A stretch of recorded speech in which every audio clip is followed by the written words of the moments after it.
Godwriting is the budding of a rose. Beloved, this is true. There is great joy in Godwriting.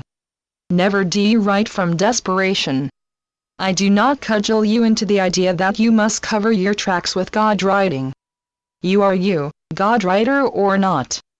You are my beneficence, ready or not. Godwriting flies from your tapping fingers or pen and ultimately from our one heart. At the same time, Godwriting is taking initiative. It is a responsibility. We can say there is the soft side to Godwriting and the stalwart side. You are the instrument.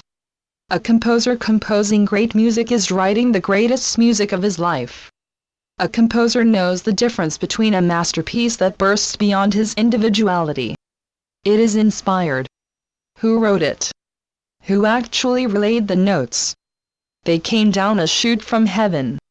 An individual plucked a note and wrote down a note that came from beyond. He tolled the bell. The music flowed through his veins. He received a shot in the arm, so to say.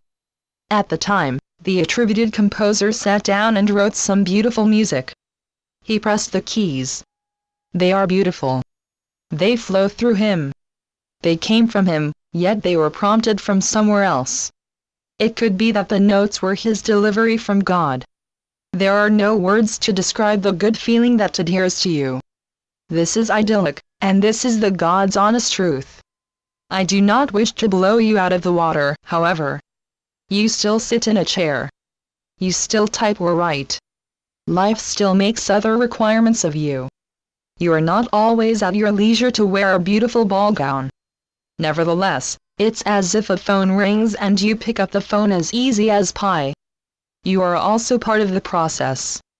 You are not carried around the way Edgar Bergen carried Charlie McCarthy. All power isn't arrested from you. If you are a bread maker, there is also a moment at which you roll up your sleeves and take some initiative. You heft yourself over to lay out the dough on the kitchen table. The process is inherent to you. You hear me through. At the same time, I don't want to ascribe steps to you through a discourse. I do not wish to suggest steps to you as if this is anything so patrician as steps. Godwriting is your will somewhat, and yet not totally under your will, more like your receiving. A Godwriting can be like a discovery. You are going through the forest and are not at all sure where you are going. We might say it's like I'm giving Hansel and Gretel pebbles to mark a path. Where does this arrow point? How do I conjoin these pebbles? What sense do I make of this? Sometimes a Godwriting is filled with simple sentences. Sometimes you have to figure it out. What does this Godwriting mean to say? It's not a judgment on your part. It's more. God, what are you saying here? How do I make what you are saying translate to a clearer understanding? What are the words, sentences, segments, and paragraphs meaning to say?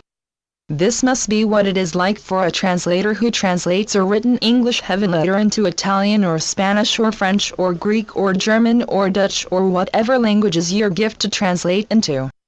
It's not a school assignment. It is a service you give to God because this you find you want to. You might think of Godwriting itself or even as translating as in the mode of observing a plum as ripening on the tree or watching a flower opening. It's not labor. If it has any relationship to labor, it is to love itself chomping at the bit like the budding of a rose. Channeled by Gloria Wendroff.